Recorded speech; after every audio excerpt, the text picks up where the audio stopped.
The wind whistled through the ancient courtyards of Winterfell, carrying with it the faint echo of howling wolves and distant memories. Snowflakes waltzed beneath the leaden sky as dawn crept across the battlements, painting the freshly fallen drifts in subdued hues of gray and pale blue. Standing at the heart of the courtyard, near the remnants of the old weirwood tree's roots, Sansa Stark drew her cloak tight around her shoulders and set her gaze on the keep's gate. She had always found Winterfell to be a place of comfort, no matter how dire the times or how cold the wind.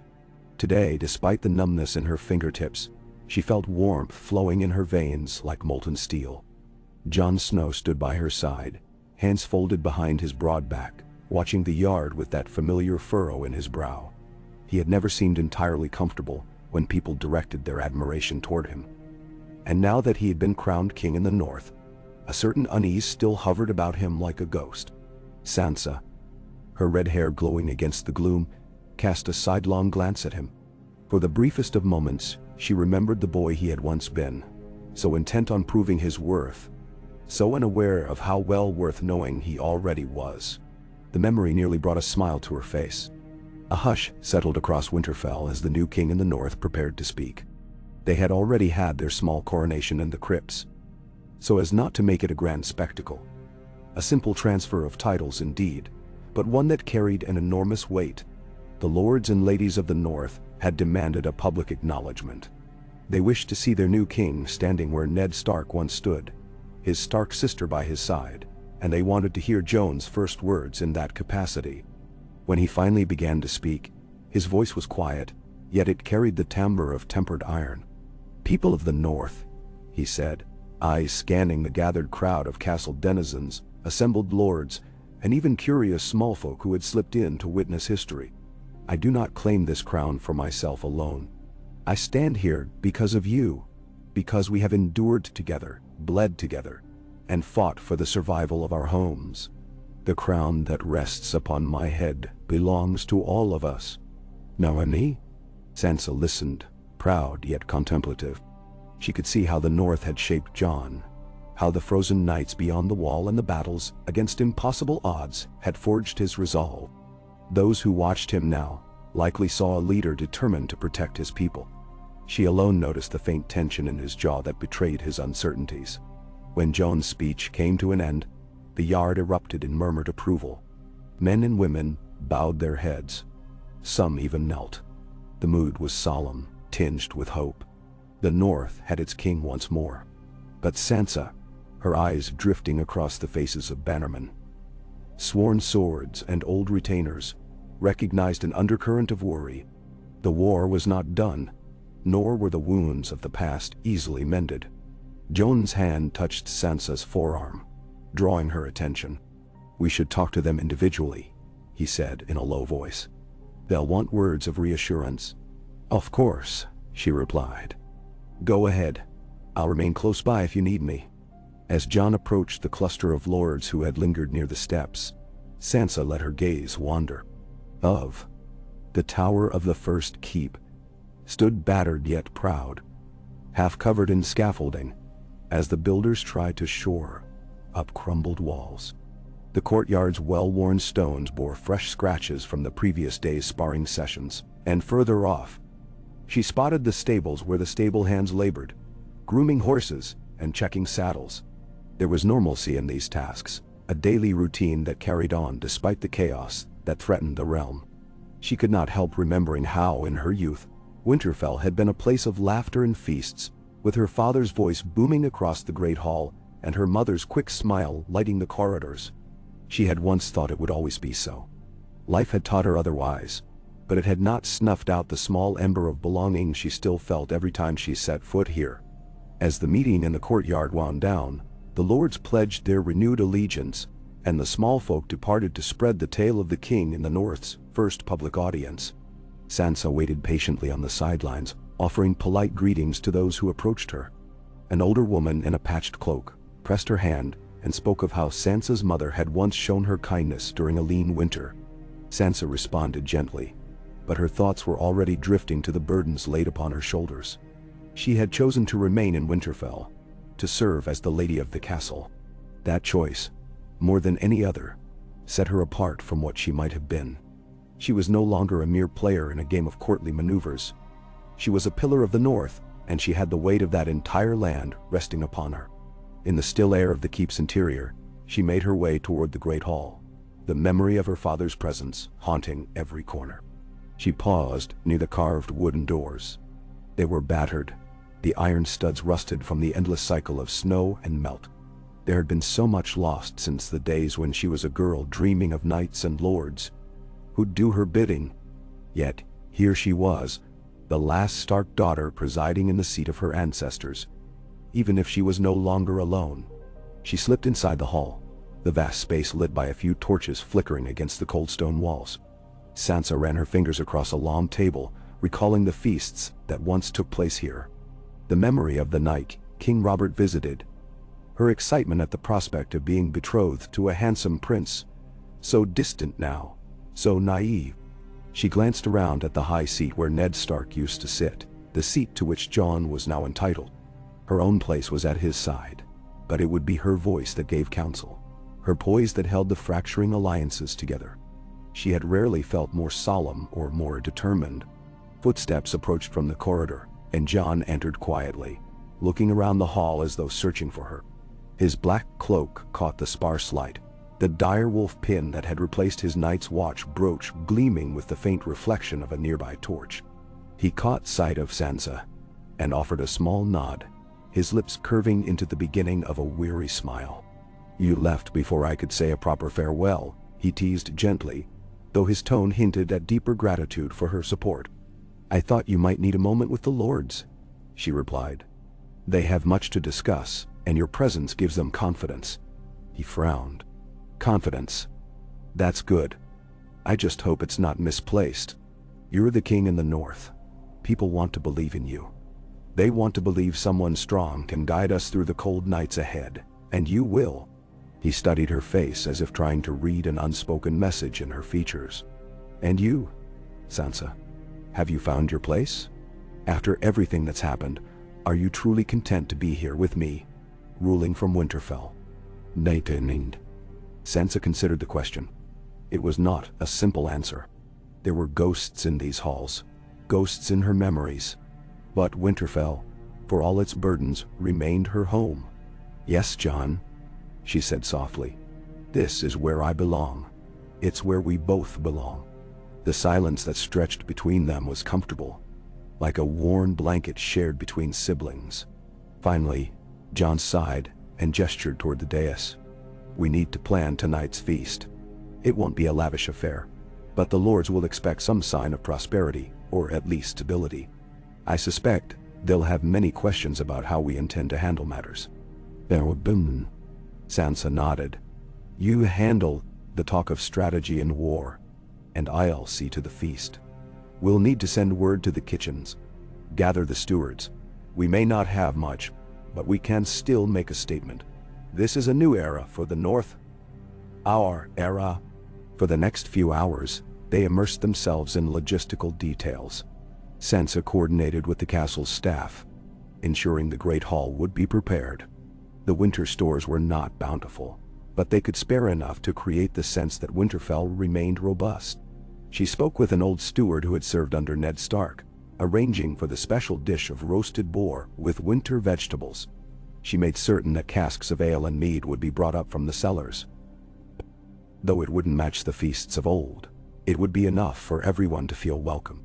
Jon, meanwhile, delved into conversations with key advisors about what to do with the scattered forces loyal to House Bolton. Though they had been defeated, some remnants still lurked in the shadows, harassing travelers or extorting small villages. Jon wanted them eradicated or brought to heel, whichever was more practical. He also had to weigh the possibility that the White Walkers, if they had truly been banished, or at least halted, might yet pose a lingering threat. The realm was full of uncertainties, and as king he could not afford to be unprepared. Hours passed in this way, the castle buzzing with an undercurrent of activity. Servants lit lanterns in the corridors, banishing the early onset of winter dusk. Sansa roamed the halls, checking the final details herself, ensuring that everything was in order. From the old tower to the library, She greeted those loyal to House Stark with a soft smile, letting them know she was aware of their work and grateful for their devotion. There were only so many hours in a day, and she felt them slipping by one after another, each one essential yet fleeting. Come evening, she retreated to her chambers to dress for the feast. Though her wardrobe was not as grand as it might have been if she still lived at King's Landing, she had a simple yet elegant gown of dark green velvet, trimmed in silver thread. The color reminded her of the pine forests around Winterfell, and the silver edges of embroidered leaves at the sleeves seemed to reflect her calm, measured determination. She brushed her auburn hair until it shone like polished copper in the lamplight, then pinned it back with a single silver comb, shaped like a dire wolf's head. For a moment, as she looked at her reflection, she could almost see the shadow of Catelyn Stark behind her. She imagined her mother might have stood like this once, preparing for a feast in a time when the realm was more stable. As she made her way down the spiral stairs that led to the great hall, the sound of conversation and clinking cups reached her ears. The hall was aglow with torchlight, the long tables arranged with modest but inviting fare. Servants carried in trays of steaming dishes, the savory aroma lingering in the air. Jon stood at the head of the main table, speaking with Lord Glover and a handful of other northern lords. He looked more comfortable than he had earlier in the day, though his shoulders were still set in that slightly defensive posture she knew so well. At her approach, he took her hand lightly and helped her onto the small dais that held the high seat. Sansa dipped her head in acknowledgement of the lords and sat. The conversation quieted for a moment, as though the assembled guests waited for a sign from their king and lady. With a glance at each other, Jon and Sansa silently agreed to share the burden of leadership. Jon lifted his ale. "To the north," he said, and the crowd echoed his toast, mugs and cups raised high. Sansa did likewise, her clear voice mingling with the others in the hall. Food was served, not in lavish quantities, but enough for everyone to have a hearty portion. The boar was tender, the winter vegetables well seasoned. Flagons of ale made the rounds, along with smaller cups of mead, sweetened with honey from distant fields. As the meal progressed, the mood lightened and conversation swelled. The lords discussed fortifications and upcoming hunts.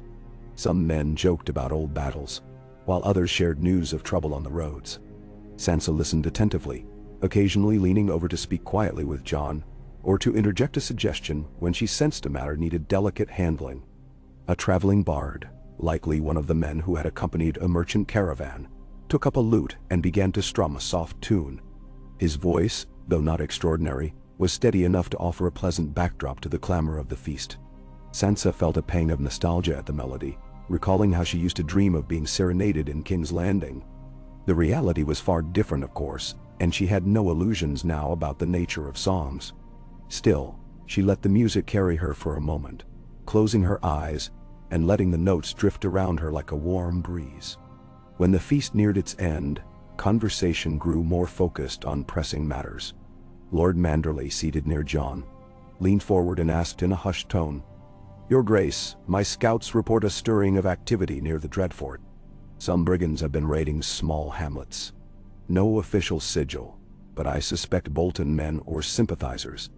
"Then Delper." Jon's expression tightened. "Then we must put an end to it. Sansa, do you agree we should send a party to investigate? I won't leave our people vulnerable."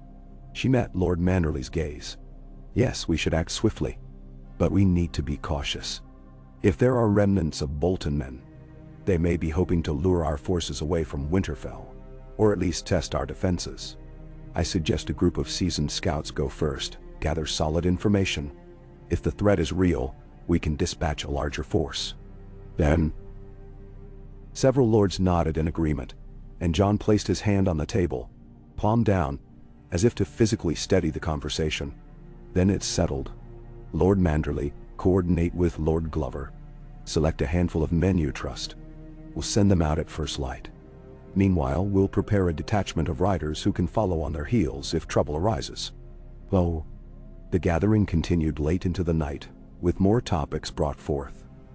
The distribution of supplies for the winter months, the upkeep of roads, the forging of new alliances with smaller northern houses that had not yet pledged their renewed loyalty. Through it all, Sansa held herself with poise, offering suggestions where needed, carefully observing the Lord's reactions to every proposal. She knew that being Lady of Winterfell was as much about listening as it was about speaking. If these men were to follow her lead alongside Jon's, they needed to feel heard. By the time the hall began to empty, she was exhausted. Servants cleared platters and mugs, while a few stragglers finished their last cups of ale. Jon rose from his seat, making his way around the table to where Sansa stood. "Come," he said gently. "We've done enough for one night." She allowed him to escort her out of the hall, the torch's glow receding behind them. The corridor was lit by a line of guttering candles, and their footsteps echoed on the cold stone floor. Once they were away from prying ears, Jon spoke quietly. "We settled for now, but I can't shake the feeling that more challenges lie ahead. The North isn't united. Not completely. There are too many grudges, too much blood spilled." Sansa nodded in agreement. "I know. We'll have to address them one by one. Win them over with fairness and strength. You're not a tyrant, Jon, and that's a good thing. But it means we'll have to tread carefully." "Next you." They paused at the entrance to the old library tower, where the wind whipped through a narrow arrow slit, carrying the faint cry of a wolf from the godswood beyond. Jon looked at her with an intensity she recognized from the battlefield. "I want you to know," he began, voice low. "I don't take any of this for granted. You crowned me king. You could have challenged the claim yourself, or supported someone else, but you chose me. I won't forget that." Sansa reached for his hand, giving it a small squeeze. "I chose the North. And I believe in you, Jon. We'll see this through together." Dawn. The next morning arrived, cold and bright. The sky was a pale, cloudless blue, and the light glittered on the fresh snow that had fallen in the early hours. Sansa woke to the sound of trumpets echoing faintly through the courtyard. She dressed quickly in a heavy gown, then made her way to the battlements to see what the commotion was about. Standing atop the walls of Winterfell, she peered down and spotted the small troop of scouts preparing to ride out. Just as planned, horses stamped and snorted puffs of steam into the air as the riders checked their saddles and gear. Lord Glover and Lord Manderly stood by, exchanging last-minute words with the scout leader. Jon was there too, black cloak sweeping around him, instructing them on what to look for and where to rendezvous if they encountered trouble. Sansa watched Jon from a distance, pride mingling with a sisterly protectiveness. This was their new reality, a constant dance of strategies, decisions, and vigilance. The North needed them to be its stewards. She felt the flicker of responsibility flare inside her. Winterfell's walls had stood for thousands of years, and they would stand for thousands more if those charged with protecting it remained steadfast. She exhaled, her breath forming a small cloud that vanished in the chill air. Soon enough, she headed back down into the courtyard. Jon spotted her from across the yard and walked over. "We're sending them out," he said. "They'll be gone for a couple of weeks if everything goes according to plan." He looked uneasy for a moment, eyes darting to the stables. "It never sits well with me to send people into potential danger, but we have little choice." She nodded. "They're prepared. Lord Glover wouldn't send them if he didn't believe they could handle what they find. In the meantime, we can tend to the pressing matters here." He raked a hand through his hair, the slight movement betraying the weight on his mind. "I have an idea about that," he said. "We need to stabilize Winterfell, make it truly ours again. I'd like to restore more of the castle, repair the collapsed sections of the outer wall, maybe begin to expand our living quarters to house more forces comfortably. If we want to maintain the loyalty of the lords, we need to show them Winterfell is strong." "News Parain," Sansa agreed. "We'll need builders, supplies, craftsmen, and that means coin. The war drained much of our resources, but we can negotiate with the merchants in White Harbor. They'll want tariffs lowered, perhaps more favorable trade routes. We can see what can be done." "Exactly," Jon said. "Think you can handle that?" She inclined her head in affirmation. "I'll send out messages today. We may need to invite some representatives to discuss terms. It won't be a short process, but it's necessary." He touched her shoulder lightly. "Thank you." Sansa tried not to let the warmth in his voice affect her composure too much. It felt good to be trusted, to be needed. She remembered a time when she was a frightened girl, forced to hide her true feelings behind courtesy and feigned admiration for a king who was nothing but a monster. Now, she wore no such masks. She had grown into a woman who knew her own mind, and Jon's faith in her only steeled her further. Her days soon took on a rhythm. Mornings typically began with a tour of the castle grounds. She'd check in on the progress of repairs, speak with the blacksmith about forging new spears and arrowheads, and pause by the weirwood in the godswood to gather her thoughts. Sometimes she'd find Jon there, silently contemplating the centuries-old face carved into the pale bark.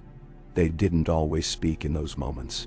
The comfort came from simply sharing the space, letting the ancient presence of the godswood watch over them.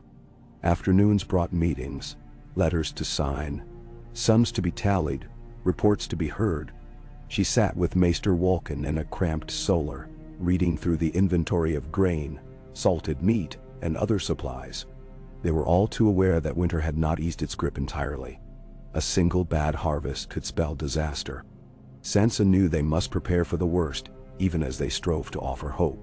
That balance tested her patience at times, but she kept her frustrations contained, presenting a steady front for the people of Winterfell. Occasionally, lords visited from the outlying regions. Some came to reaffirm their oaths, some to request assistance. Others arrived to gauge the new leadership, to see for themselves whether Jon Snow truly had the makings of a king, and whether Sansa Stark had the authority to back him. Sansa always received them in the hall, with the banners of House Stark hanging behind her. She chose her words carefully, projecting quiet confidence. In many cases, she noticed the visitors relaxing as they realized there was no tyranny in Winterfell, only a resolve to protect the North. That sense of security, she believed, would be the foundation on which they rebuilt a lasting kingdom. Jon, for his part, spent a great deal of time outside the castle, inspecting fortifications or riding to nearby holdfasts that had been ravaged by the wars. He took a personal interest in the plight of the small folk, ensuring they understood that the king in the north had not forgotten them. When he was away, Sansa felt a subtle shift in her duties. Though she was well aware of her rank, having Jon at her side lent her a certain calm. Without him, she learned to stand alone, speaking in his stead when men questioned their next steps. She realized that these moments were forging her into a leader all her own, not just a caretaker of the castle or an advisor for her brother. The nights were cold, even by northern standards, and as the weeks passed, fresh snow blanketed the courtyards and roofs of Winterfell. Fires roared in hearths throughout the keep, and the glowing coals cast flickering shadows on the old stone walls. Sansa often took her dinner in the privacy of her chambers, with only one or two attendants for company, reviewing the day's letters. On the nights Jon was present, they shared simpler meals in the great hall, the table far less crowded than it was on feast days. Sometimes they spoke of strategy. Other times, they shared stories of their childhood, little pieces of memories that the other might have missed. The closeness made the burdens easier to bear. Yet for all the progress they made, a lingering tension held court in the north. Whispers circulated of free folk still camped in the far wilderness, uncertain of their place now that the threat of the undead had receded. Rumors spread of discontent among certain bannermen who had once aligned with the Boltons out of fear or ambition. Each new murmur added a layer to the weight on Sansa's shoulders, like fresh snow piling up on a roof already groaning under the strain. But she refused to bow. She had survived horrors before, and she would not buckle under rumor and hearsay. One crisp afternoon, she made a point of visiting the crypts beneath Winterfell, hoping for a moment of reflection. She descended the worn steps, past the statues of Starks long gone. The torch she carried revealed flickers of stone faces, each one carved with the features of a Stark ancestor. She passed her mother, her father, her eldest brother. Each statue had a direwolf at its feet, silent sentinels in this land of the dead. At last, she reached the place where the remains of Rickon and Bran would have been placed, had their stories concluded differently. Though Bran's statue was but an empty symbol of the living boy who had traveled beyond the wall and changed the world in ways she barely understood. There was a statue of Arya too, though it carried only a faint likeness, carved in haste when they believed her lost forever. She set the torch in an iron sconce and knelt beside her father's statue. She murmured a quiet prayer, asking for guidance. Sometimes, when she was very still, she felt as though the air shifted, as if the ghosts of her ancestors stood watch, ready to offer counsel in the hush. She closed her eyes and thought of the North, its fierce storms, its unbreakable spirit, and the fierce love her family had for it. She wished she could stay there longer, hidden in the cool, silent dark, but she had responsibilities waiting above. She rose and made her way back up the stairs, her cloak rustling against the stone. When she emerged into the courtyard, blinking in the sunlight, she found Jon waiting, his posture tense. She guessed immediately that he bore news of some significance.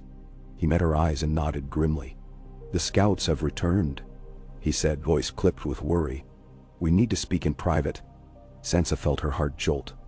Though she kept her face neutral, she fell in step beside him, heading for the council chamber that had once been her father's solar. There, in the dimly lit room, the scouts waited, looking ragged and cold. A few had bandages on their arms, and one sported a split lip. Their leader bowed to Sansa and Jon, then proceeded to explain what they had found near the Dreadfort. Indeed, there were small bands of armed men roving the countryside, some bearing the flayed man sigil of House Bolton, others disguised in plain garments, but harboring clear malice towards Stark rule. They had attacked farms, burned outlying huts, and killed or driven off anyone who would not swear loyalty to their cause. The exact size of these groups remained uncertain, but the scouts believed them to be sizable enough to cause serious disruption if left unchecked. Jon paced across the chamber, knuckles clenched. "We can't stand for that," he said. "The Boltons are finished. They've lost. Why would these men persist? Unless they had a leader." "No." The scout leader shrugged. "We suspect a former captain, maybe a relation of Roose Bolton's who escaped the final battle. They're ruthless, Your Grace, that much we know." Sansa listened quietly, mind racing. If these remnants organized themselves, they could lay claim to the Dreadfort, or form a network of raiders, destabilizing the region. She looked at Jon, whose jaw was set in anger. "We should respond quickly but carefully," she said. "If we send too large a force, they'll slip away into the countryside, only to reappear when our men have gone. We need to lure them out." Jon nodded. "We have to ensure the safety of our people first. Perhaps we could set a trap or coordinate with some of the loyal houses in the region to corner them, but we must also be mindful of their unpredictability. I'll need your counsel, Sansa." She turned back to the scouts. "We'll discuss the best approach. In the meantime, find some rest. You've earned it. Thank you for bringing this to our attention." "Ben?" "Yes." The scouts bowed again, departing with weary steps. Alone with Jon, Sansa let out a slow breath, the tension in her shoulders easing only a fraction. "The last thing we need is another war," she murmured. "But we can't ignore this." Jon glanced out the narrow window, where a flurry of snow was drifting past. "The North doesn't get to rest, it seems, but we'll handle it. We have to." His eyes found hers, and there was a fire in them. "We've come too far to let the Boltons rise from the ashes." In that moment, Sansa felt a surge of determination. She thought of the smaller folk who toiled daily just to survive, who placed their hope in the name Stark. She thought of the cost if they failed. Then she squared her shoulders. "We'll send ravens to our bannermen. We'll plan a coordinated effort. They want the North to fear them. Let's show them our strength instead." Jon met her resolve with his own. "Agreed. We'll talk with our advisors tonight. See who can be spared. We'll need trackers, men who know the land well. Maybe even some of the wildlings who stayed behind. They know the terrain better than most." "Them and Hammer." Sansa offered a tired but genuine smile. "Then let's get to it." That evening found them both closeted in the solar with a handful of trusted lords and knights.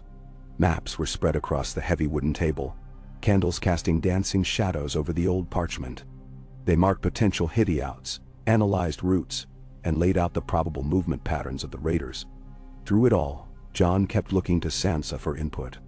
She offered it freely, drawing on her knowledge of the region's politics and the temperament of the local folk. Sometimes her advice was more about how to handle the outlying houses who might be wary of another muster. Sometimes she shared little insights about how travelers might avoid the main roads in winter, using hidden paths near frozen creeks. Each suggestion was received with respect, and that, more than anything, reminded her how far she had come. The discussions lasted well into the night, and as the hour grew late, they made decisions. Scouts would be redeployed, but this time accompanied by small but formidable groups of seasoned warriors. They would move discreetly, using ravens to coordinate with forces from House Glover and House Manderley, setting up a ring around the suspected region. Any sign of larger gatherings of armed men would be reported immediately, and Jon himself would lead a swift strike if needed. When the final scroll was sealed and the last lord departed, Jon slumped in his chair, fatigue etched into his face. "We'll see if this works," he said, voice low. "But I can't help feeling uneasy." Sansa lowered herself into a chair beside him. "It's the best plan we can make with the information we have. There's no shame in feeling uneasy. It means we're prepared for what might go wrong." He huffed a quiet laugh. Wise as ever. She didn't respond immediately, just watched the flicker of the candle flame. After a moment she said, "We can't keep reacting to threats. We need to start shaping the North to prevent them." Jon turned his gaze to her. "What do you suggest?" Sansa leaned forward, elbows on the table. Bolton remnants might not be the last wave of trouble. There could be others with grudges, other houses that feel they've been wronged. We need to gather them, bring them under one banner, remind them that we are all one North. The old ways of each house standing on its own, suspicious of each other. That has to end if we're to stand strong. I think we need a council, a true Northern council. Maybe quarterly gatherings where... Jon listened, nodding slowly. "I like the idea. It'd show we aren't just a monarchy demanding obedience. We're offering a seat at the table. But some lords might resist, claim it undermines the king's authority." Sansa's lips curved, slightly. "Then we show them it only strengthens the authority. People are more likely to follow a king who listens. We'll handle the politics. You know how these men think, Jon, and I have some experience of my own in dealing with reluctant allies. Together we can make it work." He reached out and placed a hand over hers, a silent gesture of gratitude and solidarity. A soft hush enveloped the solar, and for a moment they were not rulers but siblings, bound by memories and love as much as duty. Then, ever so gently, he let her go and rose. "We should rest," he said. "Tomorrow brings another day of planning, and we'll need our wits about us." She nodded, standing as well. "Good night, Jon." "Good night, Sansa." In the corridor outside, the chill bit at her cheeks. She wrapped her cloak around her, pausing for a moment to steady her breath. Leading the North with Jon was a daily challenge, a test of stamina and resolve. But each victory, however small, carried an exhilarating sense of purpose. This was her home. She had lost so much, endured even more, yet she stood in Winterfell as its lady, guiding it through the long night of turmoil into what she hoped would be a dawn of peace, even if that dawn was still far off. She believed now that it was possible. For the first time in a long while, she felt a glimmer of something akin to hope, a fragile yet undeniable sense that the North could heal if they nurtured it. She continued down the hall, soft light spilling through narrow windows. She glanced outside at the courtyard, where a few guards maintained a quiet watch. The snow-blanketed ground sparkled under the moon's pale glow. Somewhere in the distance, a lone wolf howled, and she smiled to herself, feeling the echo of its call in her bones. Tomorrow, she would wake and resume the work of shaping the North's future, standing beside Jon Snow, the newly crowned king, while she herself governed from the seat of their ancestors. The road would be winding and fraught with challenges, but she was done being afraid of the journey. She was Sansa Stark of Winterfell, and she would see the North made whole. Wow. Dawn arrived with a thin veil of cloud shrouding the pale blue sky, and the chill in the air was sharper than usual. Sansa stirred from her bed just as the first sliver of light crept into her chambers, gilding the stones of the windowsill. Outside, the courtyard roused with life. Stable hands tending to the horses, guards rotating watch, servants rushing to begin their duties. From her window, Sansa could see the banners of House Stark shifting in the breeze, a sight that never failed to strengthen her resolve. She took a moment to appreciate the comfort of the furs around her shoulders before rising to dress for the day. She chose a gown of muted gray wool, thick enough to keep her warm in the corridors, yet still presentable when she greeted visitors. Sliding a silver direwolf pin onto the front of her cloak, she ran a brush through her red hair, guiding it into a loose braid so it wouldn't constantly fall into her eyes during the bustle that awaited her. She remembered once fussing over ribbons and southern styles, but those days were gone. Now, every choice she made, even something as simple as how she dressed, was shaped by practicality and authority. By the time she stepped into the corridor, a wave of cold air pressed in from the windows. 2 guards stationed nearby straightened and bowed their heads. Sansa offered a polite nod, then made her way toward the great hall. Along the way, she passed Maester Wolkan, who looked preoccupied with an armful of scrolls and messages. He dipped his head in greeting and explained that ravens had arrived overnight. "From whom?" she asked, continuing to stride forward as he hurried to keep pace. "Messages from White Harbor, and another from Lord Serwyn," he said, adjusting the scrolls. "Both appear to be responses to your invitations regarding trade and an upcoming council. It seems they're eager to discuss terms." Sansa felt a small spark of satisfaction. The letters she had sent out days earlier had been an attempt to draw the various lords together, forging a more unified North. "We'll review them after breakfast," she said, her tone brisk.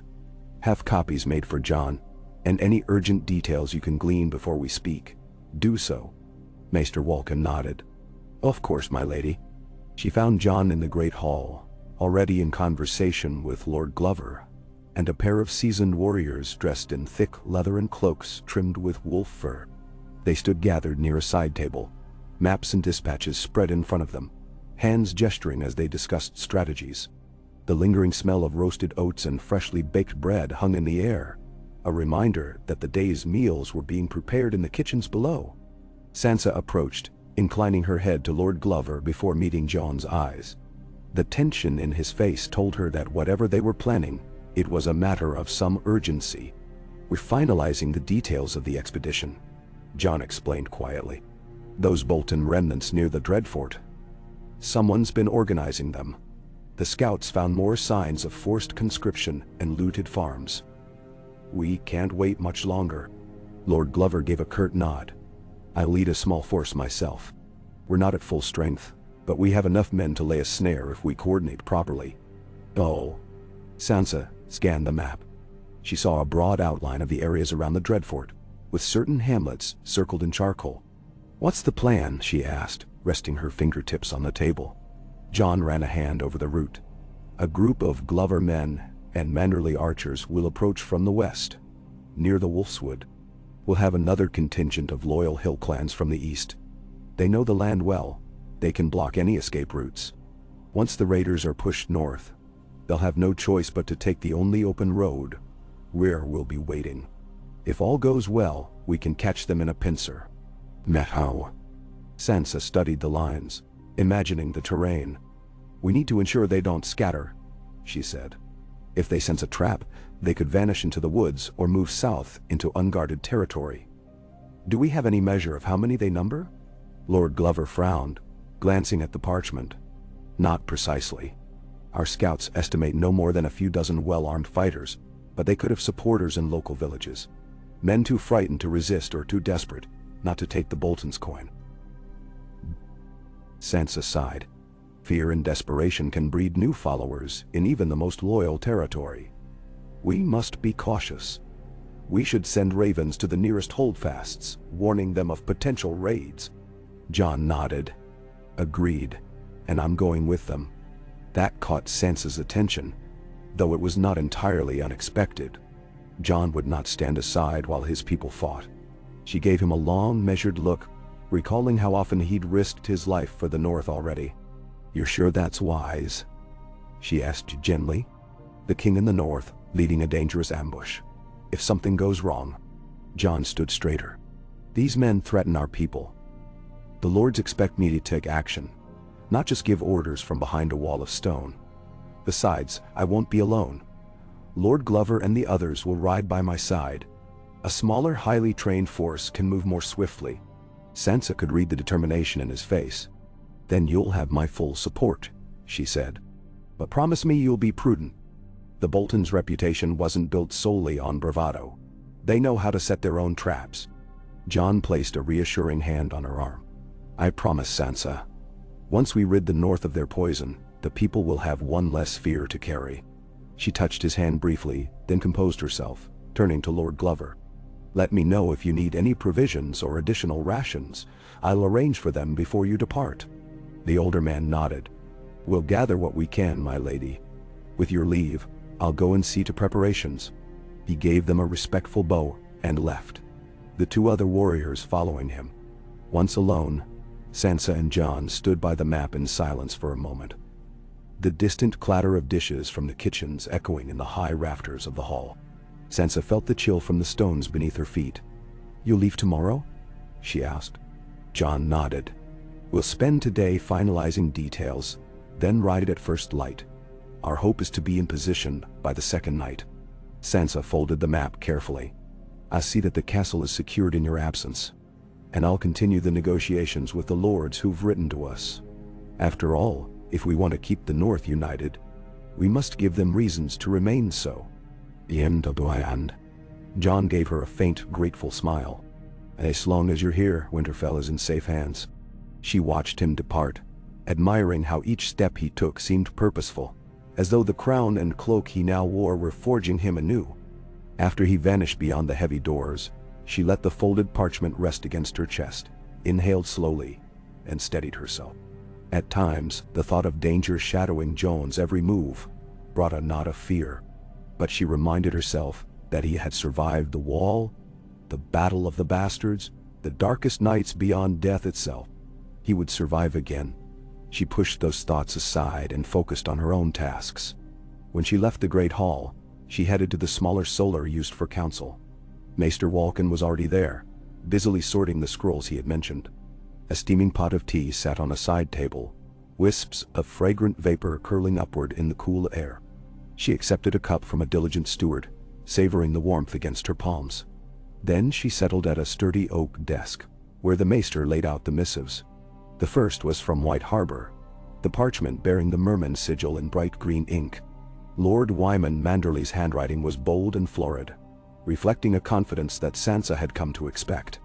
He expressed approval of the proposal for a more centralized Northern Council, though with a caution that White Harbor would require certain assurances of fair trade and open ports. Sansa smiled faintly. The Manderleys were nothing if not pragmatic, forever balancing alliances to their advantage.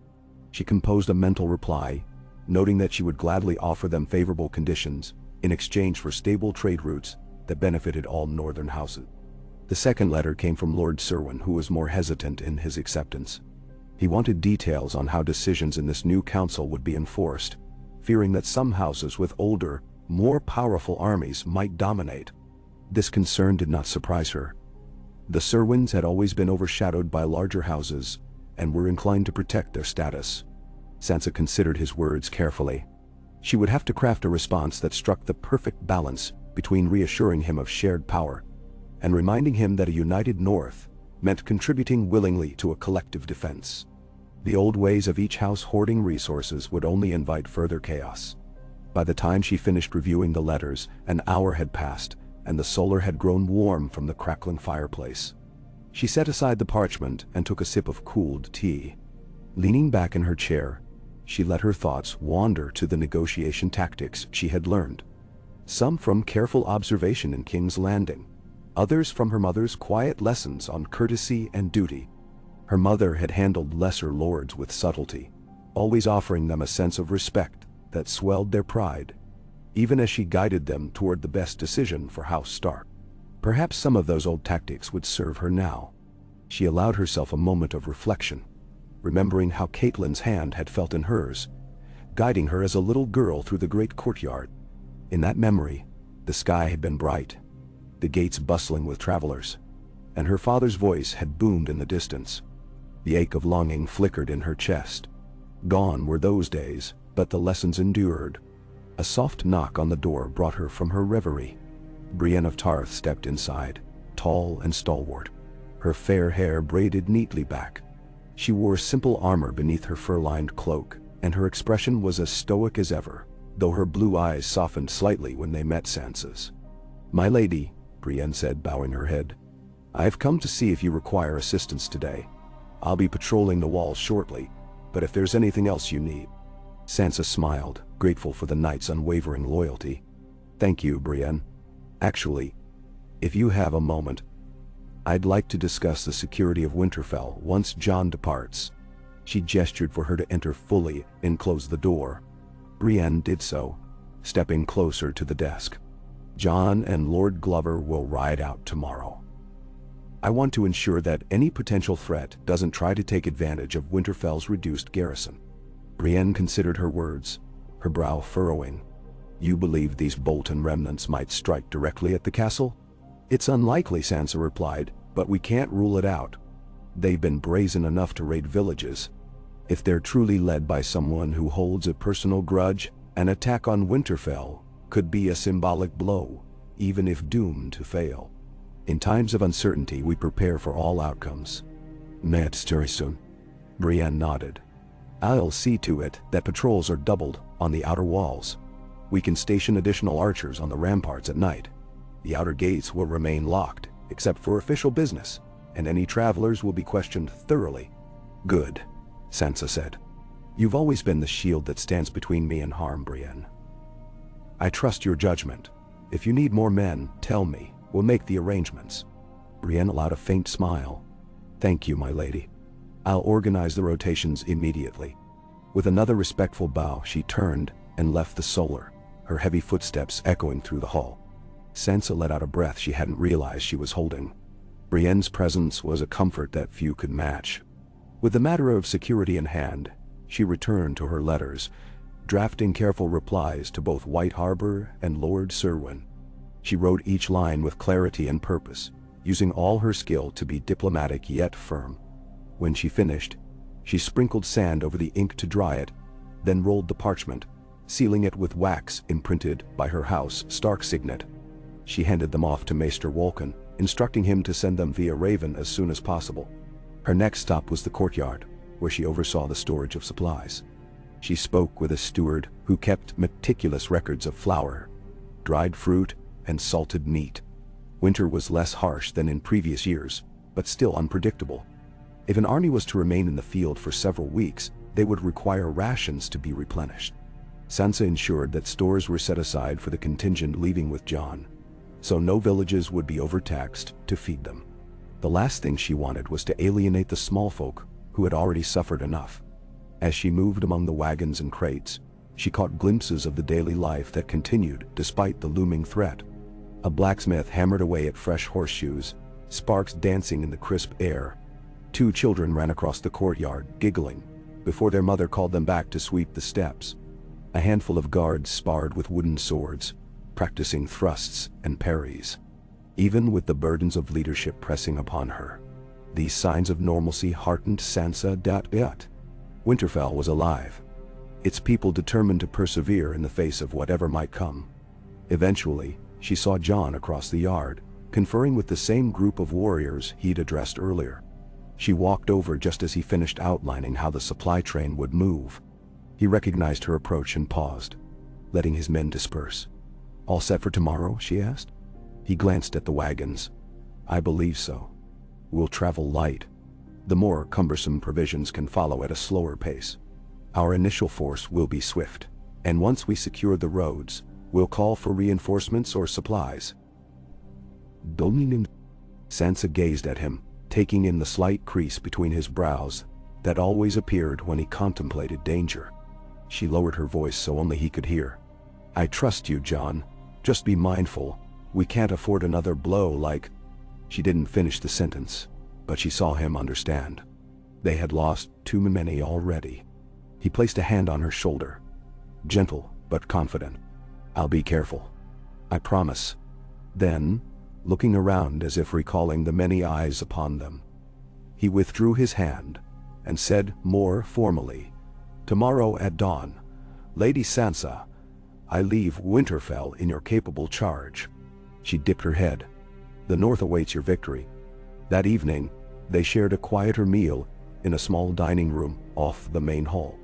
Brienne joined them, as did a few senior knights. But the atmosphere was subdued, each of them keenly aware that the next day brought potential peril. The conversation centered on final directives, where certain taxes would be collected, which roads needed immediate repair, how to handle orphan children from the villages that had been burned. Sansa listened carefully, offering her own solutions whenever a voice hesitated or a question arose. At one point, she noticed Jon's gaze lingering on her while she spoke, a hint of gratitude in his eyes. The meal ended quickly, each of them wanting to rest before the early departure. In the corridor afterward, Sansa walked with Jon toward the main staircase. The torches flickered on the walls, creating ribbons of wavering light on the gray stones. A hush enveloped them, the footsteps of distant guards a faint echo. Sansa paused by a small window, glancing at the moonlit courtyard below. The night was still and clear, the snow reflecting the silvery glow of the moon. "It feels strange," she said softly. "We've tried so hard to secure the North, yet we're still chasing Bolton ghosts." Jon exhaled, the sound almost weary. "Perhaps after this, we can finally lay those ghosts to rest. And maybe that will be the start of real peace." "Men's train." She folded her arms, her breath misting in the cold air. "Real peace," she echoed. "I used to think that was just a song knights sang to woo ladies in King's Landing. But I want to believe it now." Jon turned to face her fully, and the flicker of torchlight revealed the resolve in his features. "We've seen enough horror to know what's worth fighting for. Even if peace is fleeting, we must try to achieve it." Sansa looked away, her gaze drifting to the outlines of towers beneath the moon. "I'll hold Winterfell in your name, Jon. And when you return victorious, we'll continue building the North together." "Now and then." He opened his mouth as if to say something more, but only nodded. For a moment neither spoke, an unspoken understanding passing between them. Then he offered a faint smile, touched her arm in a quiet goodnight, and walked down the corridor, leaving her alone with her thoughts. She lingered by the window, letting the night's calm seep into her, though her mind churned with the details of the coming days. At last, she climbed the stairs to her chambers. There, she found the fire in her hearth had been stoked, the warmth a welcome reprieve from the chill. Slipping off her cloak, she settled into a chair by the flames. Sometimes, the weight of it all pressed so heavily that she could hardly bear to stand. But Winterfell was her refuge and her duty, and she would not yield. Before she allowed herself sleep, she prayed softly in her heart. For Jon's safety, for the North's future, for the resilience of all who dwelled within these ancient walls. Morning arrived, accompanied by the sound of hooves stamping in the courtyard. Sansa dressed quickly, donning a thick cloak of midnight blue, trimmed with black fur, then descended to see off Jon and the gathered men. The sun had barely breached the horizon, its pale rays casting long shadows across the fresh snow. Her breath puffed in the frigid air. Around her, soldiers tightened straps on saddles, checked their gear, and adjusted cloaks. Lord Glover stood near Jon, deep in discussion about routes. Sansa approached just as Jon swung himself onto his horse, a sturdy gray courser. She noted how he looked every inch the king in the North, from the set of his jaw to the dire wolf pin securing his cloak. The memory of that same man, once only a boy at her side, flashed through her mind, and she pushed down a surge of protectiveness. He was more than capable of facing what lay ahead. "Safe journey," she said, laying a hand lightly on the horse's flank. "I'll await word." Jon inclined his head. "I'll send ravens as soon as we have news. Protect our home, Sansa." Their gazes locked, a silent exchange of trust. Then he pulled on the reins, and the horse trotted forward. The contingent of riders fell in behind him, spears upright, banners of the stark direwolf rippling in the cold air. Sansa watched them go until the last rider disappeared through the open gates. Only then did she turn away, her heart heavy and resolute all at once. In the days that followed, Winterfell felt eerily still, without the bustle of so many soldiers. Yet life continued. Sansa delved into her work, meeting with stewards and advising newly arrived merchants. She held a brief audience in the Great Hall for a pair of traveling knights who had journeyed from the Riverlands, seeking to pledge their swords to the king in the north. She thanked them courteously and arranged for them to remain at Winterfell until Jon's return. Afterward, she oversaw the distribution of winter stores to a handful of villagers who appeared at the gates, pleading starvation. With measured compassion, she ordered enough rations to sustain them for a fortnight, cautioning them to return home and spread word that Winterfell did not abandon its people. Brienne kept her promise of heightened security. Guards patrolled with more frequency, especially at dawn and dusk. Sansa took walks along the battlements, observing the watchful men scanning the horizon. She made a point of speaking to them, offering a kind word or thanks, letting them see that their lady recognized their diligence. Though most were rough-hewn northerners with few words to spare, she noticed their eyes carried a hint of respect that hadn't been there when she was younger. One gray afternoon, a raven arrived bearing a message sealed with wax in the shape of a mailed fist. House Glover's sigil. Sansa's heart lurched as she broke the seal, bracing herself for bad news. Relief washed over her upon reading that the expedition had reached its initial waypoint without incident. The men had begun scouting the roads leading to the suspected raider hideouts. Jon planned to push forward, possibly drawing out the enemy with feigned weakness, luring them into the open. They expected engagement within a few days. Until then, all seemed calm enough. She exhaled, carefully re-rolling the scroll and holding it a moment before handing it to Maester Walken for the records.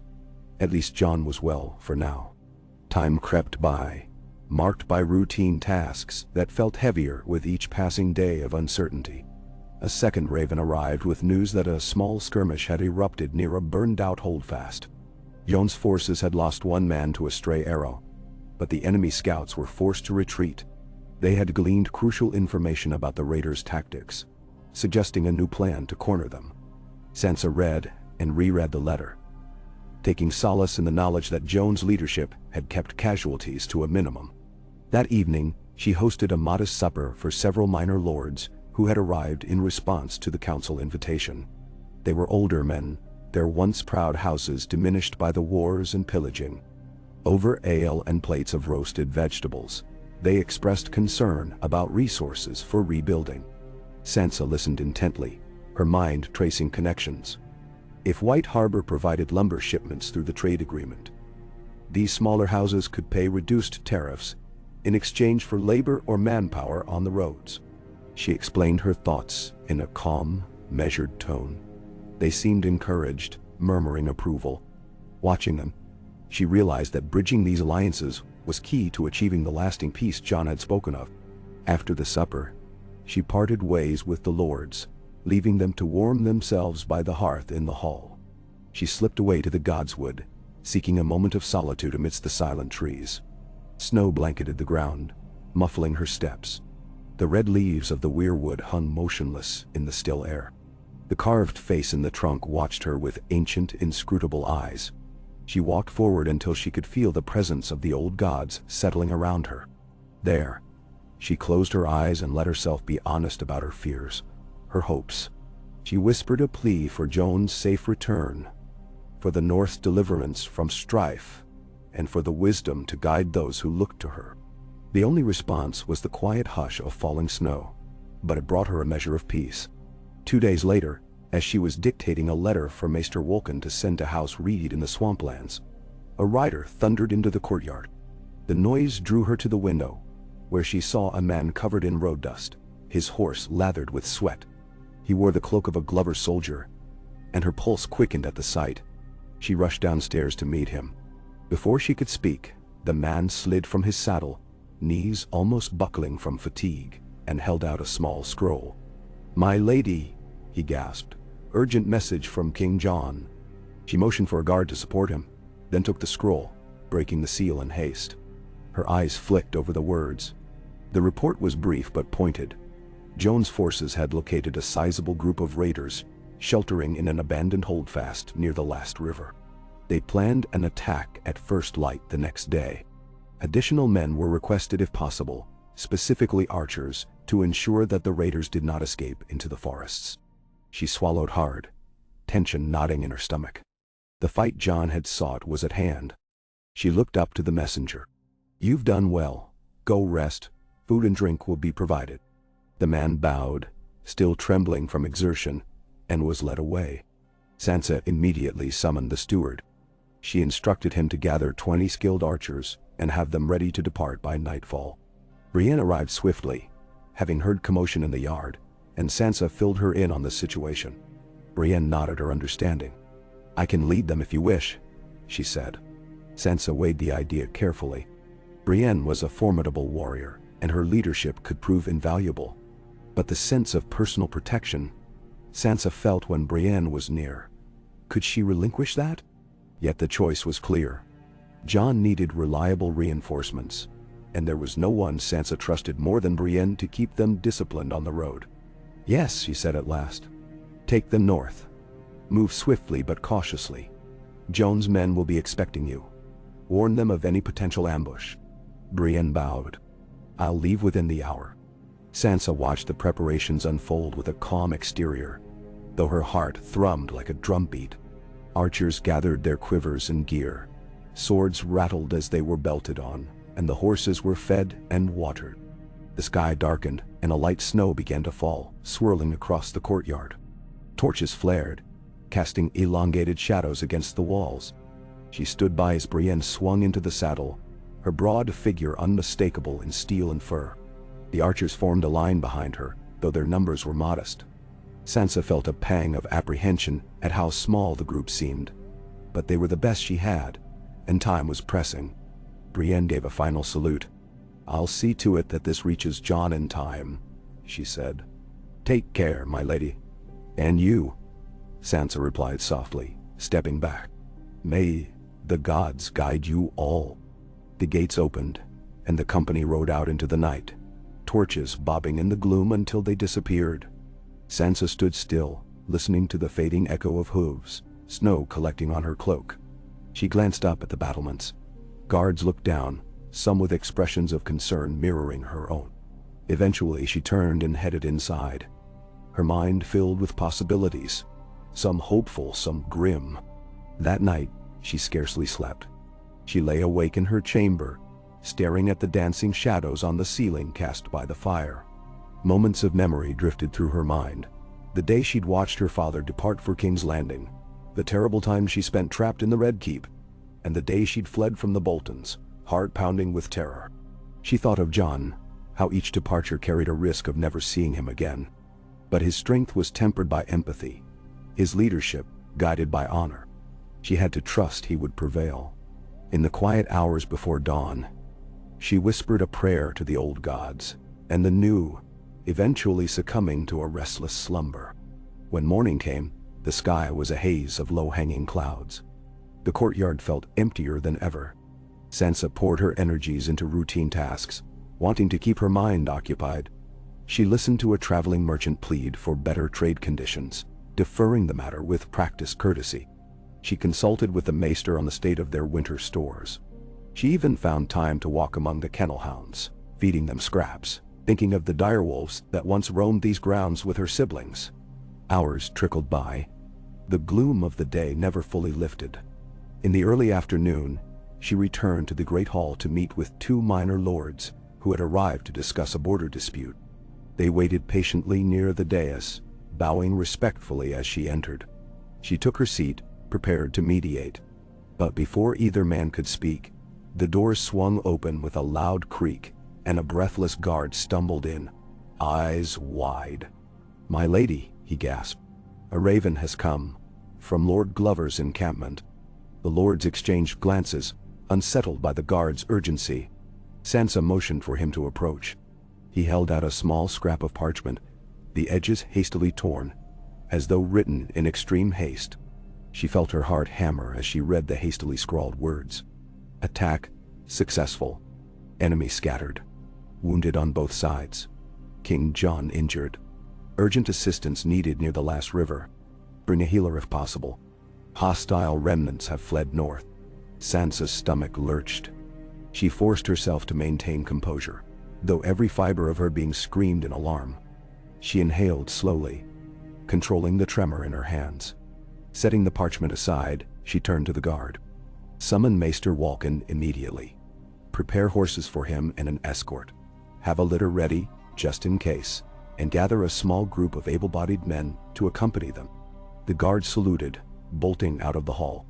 The two lords waiting for their audience stood there, eyes wide, clearly aware something grave had happened. Sansa locked her gaze on them. "My lords, forgive me, but this matter is urgent. I must postpone our discussion. We will resolve your dispute once I have news of the king." They bowed and stepped aside, muttering words of sympathy. Sansa descended from the dais, walking swiftly, her heart in her throat. She recalled the day she learned of her father's death, the wave of sickening dread that had washed over her. She could not let panic take her now. Jon was injured, not dead. The note did not specify how badly, only that assistance was urgently needed. There was a chance, a strong chance, he would survive. She clung to that thought. Maester Walken met her in the corridor, his face taut with concern. She briefed him quickly, and he nodded, collecting a pouch of healing supplies and potions in a leather satchel. "We'll leave as soon as I can gather additional bandages and some of the less common herbs," he said, voice shaking slightly. "I'll do everything in my power, my lady." Sansa swallowed hard, nodding. "I know you will. Thank you. Send updates by Raven if you can." She wanted to go herself, to ride out and find Jon. But her responsibilities to Winterfell weighed heavily. If the king was incapacitated, the realm would need her more than ever. She had to keep Winterfell secure. She had to trust that Brienne and the others would protect Jon until the maester arrived. In the courtyard, snow fell in slow, lazy flakes. Maester Walken and a handful of men bundled in cloaks prepared their horses. A small wagon with a makeshift cover was readied for the journey, and they strapped on supplies, furs, and thick blankets. Sansa stood at the threshold of the steps, arms crossed to keep warm, and watched them depart. The hooves crunched on the frosty ground, and as they passed through the gates she whispered a silent plea for their swift arrival. What followed was a waiting that stretched long into the evening. Each moment seemed to pound in her ears like a heartbeat. She tried to distract herself with the border dispute that she had postponed, inviting the two lords to speak with her privately, but her mind kept drifting. Several times, she found herself staring into the distance, picturing Jon lying wounded in some distant camp. The lords seemed to understand her distraction, and she finally dismissed them with promises to send a fair resolution. They left, and she felt neither relief nor satisfaction, only the persistent gnaw of worry. Night fell. The snow intensified, drifting in swirling gusts across the castle walls. Sansa dined on a small bowl of stew, though she barely tasted it. Occasionally she heard the howling of the wind outside, which sounded eerily like the mournful call of wolves. She imagined Ghost prowling somewhere near Jon, guarding him.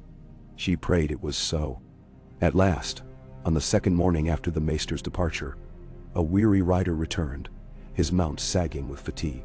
The courtyard stirred as word spread that there was news of the king. Sansa rushed down, her cloak dragging across the stone steps. The man dismounted with effort, holding out another note. Sansa took it, her hands trembling. She read the scrawled lines. "Jon lives. Injury severe, but stable for now. Arrow to the side, blood loss. Maester is tending him. Bolton's nearly defeated. Enemy fled into deep woods. Brienne by the king's side. Will return soon." She closed her eyes, exhaling shakily. Jon was alive. Relief flooded her, bringing a sudden urge to sink to her knees in gratitude. She fought the sensation and stayed upright, swallowing the tears that threatened to well up. Her mind snapped back to the responsibilities at hand. Jon might be stable, but severity echoed in her thoughts like a warning bell. She had to make sure Winterfell was ready to care for him once he returned, prepare a proper chamber, gather extra healing supplies, ensure he could recover without further stress. She gave the rider instructions to rest. Then she called for the steward, instructing him to set up the most comfortable room they had for convalescence. Plenty of light, a good hearth, fresh linens. She ordered the kitchens to prepare broth and gentle foods. Even as she managed these preparations, part of her yearned to be out there, comforting Jon herself. But she knew she had to hold strong. The entire castle looked to her now, the Lady of Winterfell and the king's staunch ally. She would not fail them. Another day passed with no sign of Jon's return, and Sansa busied herself ensuring that the new arrivals, lords trickling in for the proposed council, were settled. She tried not to let them see her worry. She spoke with them about trade, about the future of the North, about the possibility of forging new ties with the Vale or even some Riverland lords. All the while, her gaze kept drifting toward the gates, hoping that at any moment, the king would ride in. On the second evening, close to sundown, the watchman's horn sounded. Sansa was in her solar, reviewing the latest list of winter provisions. The single note of the horn indicated the arrival of a friendly party. Heart thumping, she leapt from her seat and practically ran to the courtyard. Through the open gates, she saw a small contingent of riders, their horses moving at a careful, deliberate pace. At the front was Brienne, upright in her saddle, guiding them. Beside her, Jon was slumped on his own horse, his torso wrapped with bandages visible beneath his partially undone cloak. The moment Sansa saw him, she pressed a hand to her mouth, torn between horror at his pallor and relief that he was indeed alive. She rushed forward as Brienne and the others dismounted, assisting Jon down Doshika's Portsevikarolkau. He wavered, nearly toppling, but caught himself. His face was etched with pain, and his breathing labored. Snow flecked his dark hair, and the faint lines of dried blood on his side made Sansa's heart clench. She guided him carefully, placing his arm around her shoulder to help him remain upright. Brian and Maester Walken joined, supporting him from the other side. "Take him to the prepared chamber," Sansa ordered, her voice shaky but firm. "Alert the kitchens to bring hot water and fresh bandages." She cast a quick glance at Brienne. "Thank you." "What happened?" Brienne's expression was grim. "Bolton archers surprised us from a hidden vantage. We routed them, but not before Jon took an arrow. The rest of their force is scattered beyond measure now. It's done." Sansa bit her lip, focusing on the immediate task of getting Jon inside. Servants cleared the way, and together, they half-carried him into the keep. Each step was excruciatingly slow. She felt his body tremble, and whenever he tried to speak, he coughed or grimaced, as though even forming words brought pain. The corridor passed in a blur until they reached the chamber with a lit hearth and a waiting bed. Sansa helped ease him onto the linens, and he sank back, sweat beading on his brow despite the cold. The maester knelt by his side, inspecting the bandage. "I've treated him for fever," he explained to Sansa, "but the journey has reopened some bleeding. We must clean and dress it again." Sansa moved to the bedside, gently lifting the edge of his cloak. "I'll stay. Tell me what you need." "Done." Jon's hand gripped hers, weak but insistent. He tried to speak, but only a raspy whisper emerged. She leaned closer. "It's all right," she murmured. "You're home. Rest now, Jon." He breathed her name, a faint croak that made her eyes sting with tears she refused to let fall. She nodded to the maester, stepping back so he and his assistant could work. They carefully peeled away the old bandages. Sansa glimpsed the wound beneath, the flesh angry and raw, stitches where an arrow had torn him. She forced herself to remain calm as they cleaned it, though she had to clench her jaw to keep from trembling.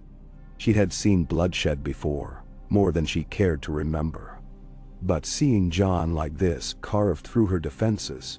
Hours passed as the maester labored over Jon's wound, applying ointments and restitching where needed. Sansa remained near the head of the bed, holding Jon's hand whenever he stirred, offering him sips of water laced with mild poppy extract to dull the pain. At some point, Brienne slipped in to report that the men were settling in, and that the captured enemy was minimal. Sansa only nodded, her focus wholly on the figure before her. Eventually, exhaustion took its toll. The maester declared the worst contained, though fever might be a concern in the coming days. Servants cleared away bloodied cloths, and a basin of water stained pink was carried out. The chamber's fireplace crackled, casting warm light on Jon's pale face. Sansa sank into a chair beside his bed, letting out a breath she'd been holding for what felt like days. Jon's eyes fluttered open briefly, a hint of recognition shining in them. She managed a small smile, pressing her hand gently over his. "You're safe, Jon," she murmured. "The North needs you, and you came back." In truth, she felt something inside her shift, a renewed sense of commitment to the future they had pledged to forge. They had faced terrors beyond comprehension. They had defied the cruelty of fate again and again. And here they were, in Winterfell. Battered but unbroken. Jon's lids grew heavy, and he slipped into a deep, healing sleep. Sansa remained by his side, quietly humming a lullaby their mother used to sing, more for her own comfort than his, though she hoped the sound might soothe him in some unconscious way. The lines of his brow eased, and the tension in his shoulders gradually released, as if her presence was indeed a balm. Outside the narrow window, snow continued to fall, blanketing the courtyard and ramparts in pristine white. Dawn would come soon enough, bringing fresh challenges. Reports would need to be made, prisoners questioned, arrangements secured for the next council. But for now, in the flickering glow of the fireplace, Sansa allowed herself a moment of respite.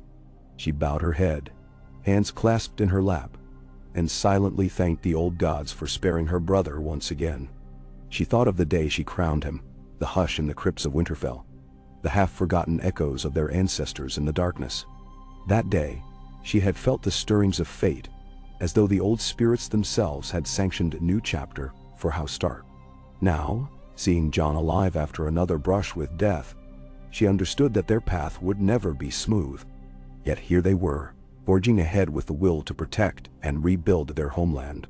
She promised herself she would do everything to honor that vow. Rising quietly, she adjusted the blankets around Jon, making sure he was warm. Then she moved to the window, gazing out at the silent courtyard. The night sky was hidden by cloud, but the drifting snow glowed faintly in the torchlight. She closed her eyes and imagined the North at peace. Flourishing villages, lords who cooperated instead of schemed, children running free without fear of war. That vision guided her now. They had to believe it was possible, for their own sanity as well as for their people. Leaning against the cold stone, she sighed softly. Tomorrow, she would resume her tasks, greet the lords, reaffirm their purpose, and reassure them that the king was on the mend. The council would move forward, forging alliances that might outlast the winter. And once Jon regained his strength, they would stand together again, side by side, shaping the destiny of the North. For the moment, though, she let herself linger in the hush. She was no longer the frightened girl she once was, desperate for kindness and validation. She was Sansa Stark of Winterfell, and this was her home, her family, her kingdom. They had endured heartbreak and darkness, but they had not broken. As the snow fell outside the walls, she held that truth in her heart, like a flame against the cold. She would keep it burning for herself, for Jon, and for the North. Oh, Cain, me. Night draped Winterfell in a soft hush after the maester finished his careful stitching and left Jon to rest. Sansa stood by the window for a long time, the cold stone pressing against her palms as she gazed into the stillness. Snow fell with a gentle persistency, blanketing the courtyard in a pale shimmer. Through the frosted glass, she could see distant torches flickering like low-burning stars along the ramparts. Occasionally, the silhouette of a guard passed, spear or bow in hand. Beyond that, the rest of the castle had gone quiet. Only the wind, sighing through the merlons and arrow slits, kept her company as she let her thoughts wander. She finally turned and made her way back to Jon's bedside, where his breathing remained shallow but steady.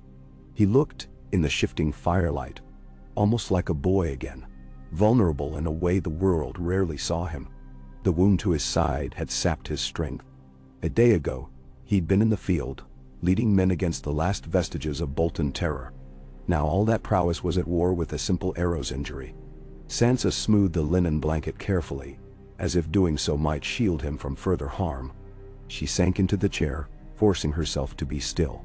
The ache in her back and the burning in her eyes reminded her she'd gone too long without proper rest. Yet each time she closed her eyes, worry prodded her awake. She kept seeing fragments of memories.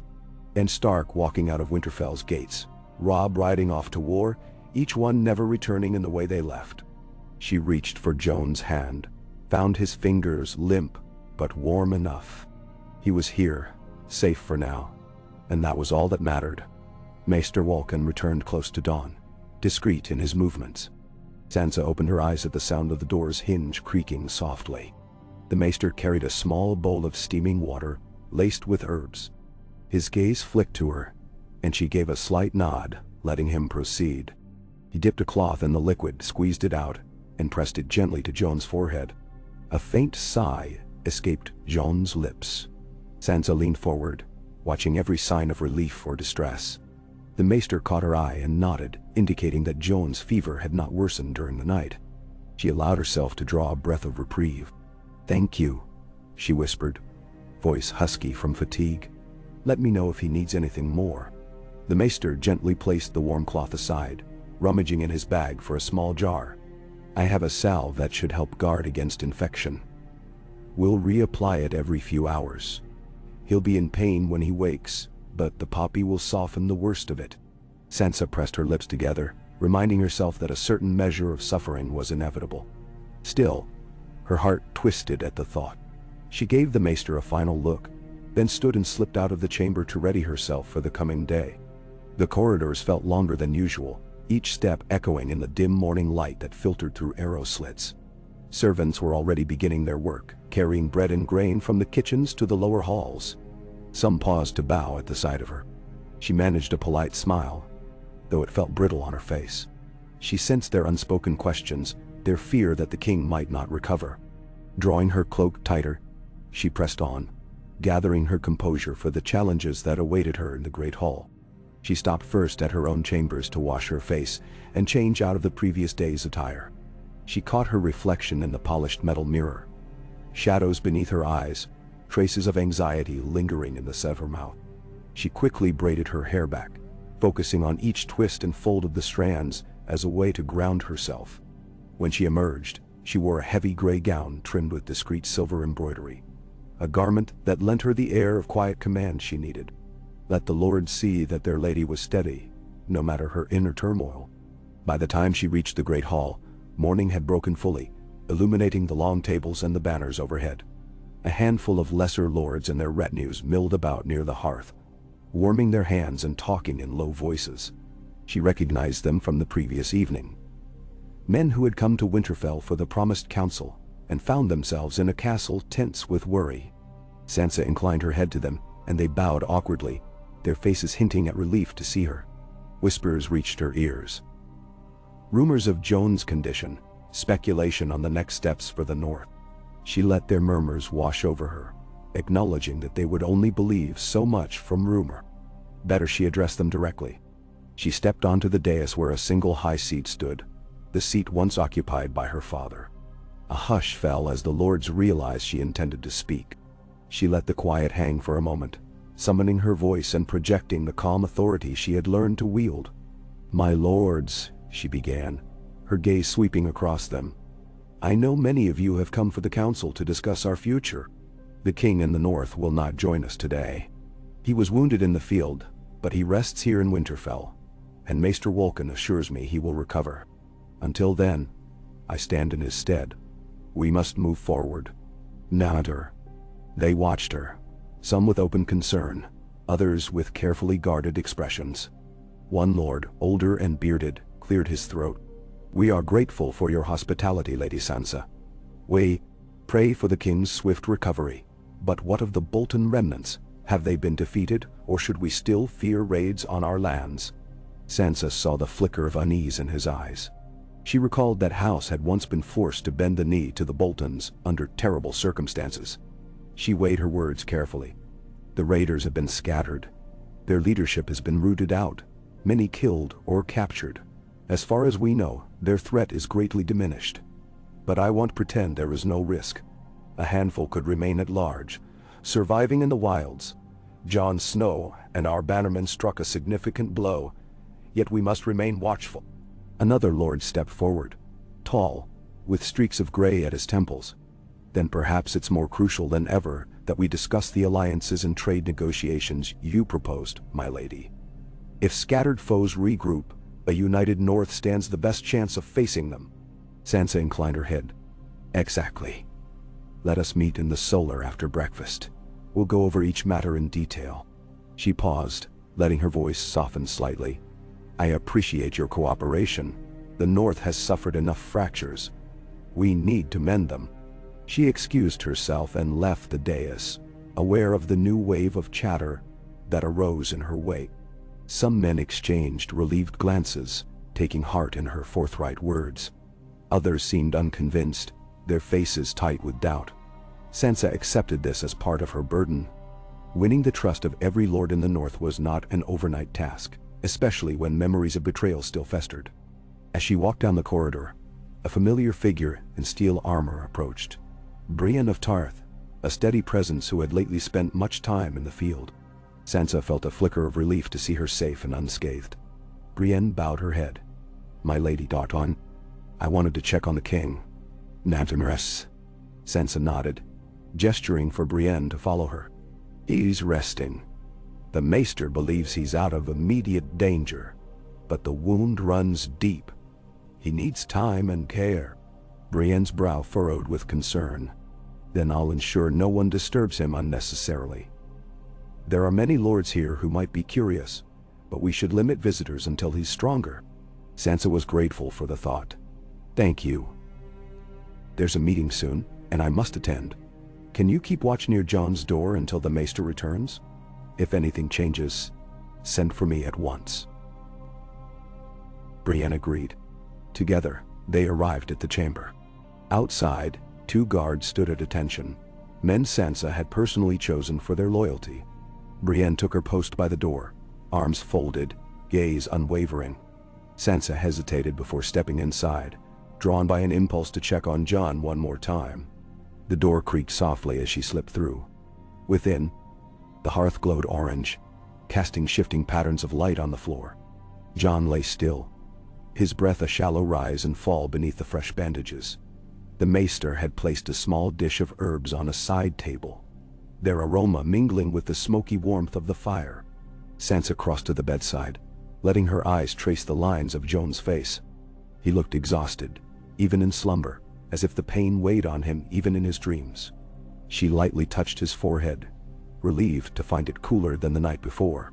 His skin felt clammy but not feverish. She wondered if he could hear her in this half-conscious state, if her presence brought him any comfort. She remembered the countless times she'd prayed in the darkness for a shred of hope, even as a prisoner in King's Landing. Now, she wanted to offer that same hope to him. Leaning down, she spoke quietly, words that felt more like a confession than a statement. "We need you, Jon. I need you. Get well, come back to us." She inhaled slowly, then straightened, forcing herself to leave. Duty called, and the Council of Lords would not wait. Letting the door close behind her with a soft click, she found Brienne's watchful eyes waiting. She nodded to the knight, who inclined her head in return, wordlessly communicating that Jon was in the safest hands possible under the circumstances. The walk to the solar was brisk, Sansa's mind churning. She tried to anticipate the questions that would arise, the demands each lord might make.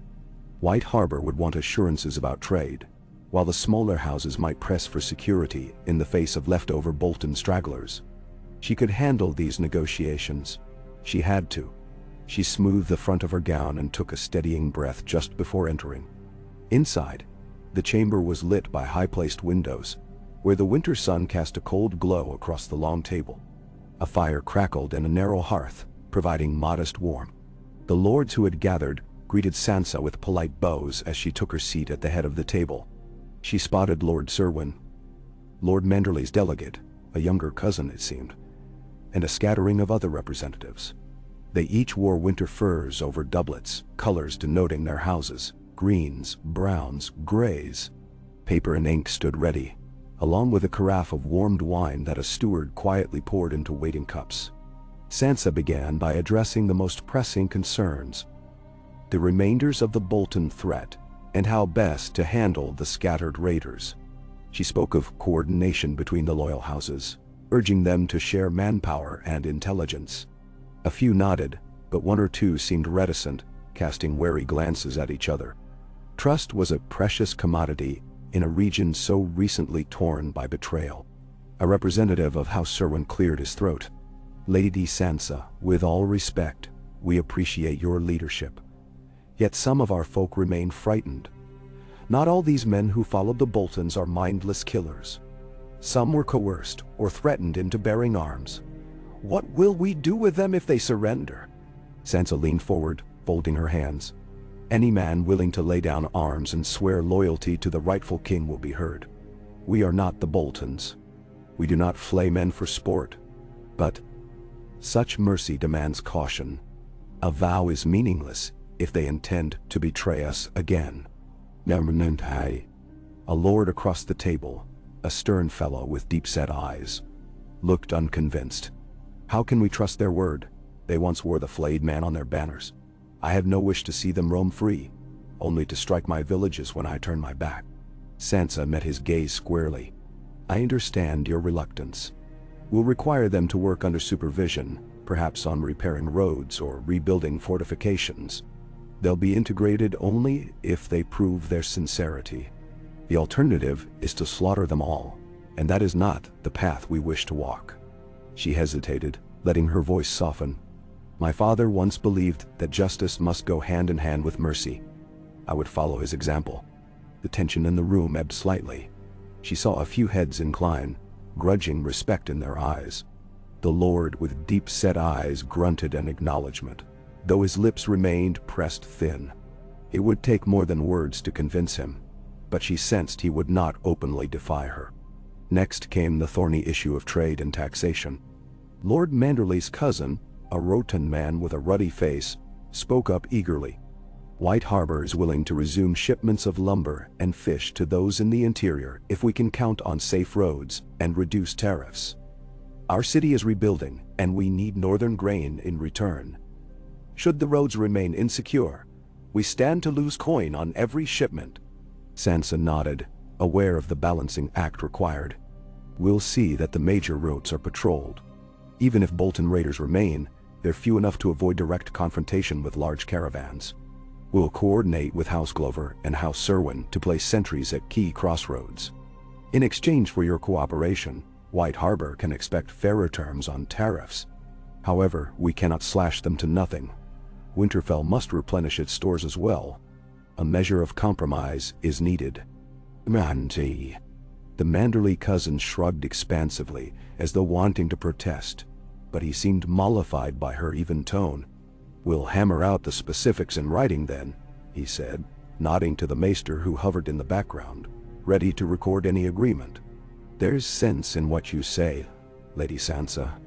She guided the discussion for another hour, moving them through finer details, answering concerns, prompting lords to share their own input. She found herself recalling moments from King's Landing, where she had witnessed Tyrion and others navigate the complexities of court. Though she loathed many aspects of that place, the lessons learned there were not wasted. She recognized body language cues, diffused tension before it escalated, and ensured each man felt heard. By the time the meeting concluded, the atmosphere had grown more cooperative, if not entirely warm. When they adjourned, Sansa rose. She could sense a collective release of breath in the room. We'll gather again in 2 days' time to finalize written agreements.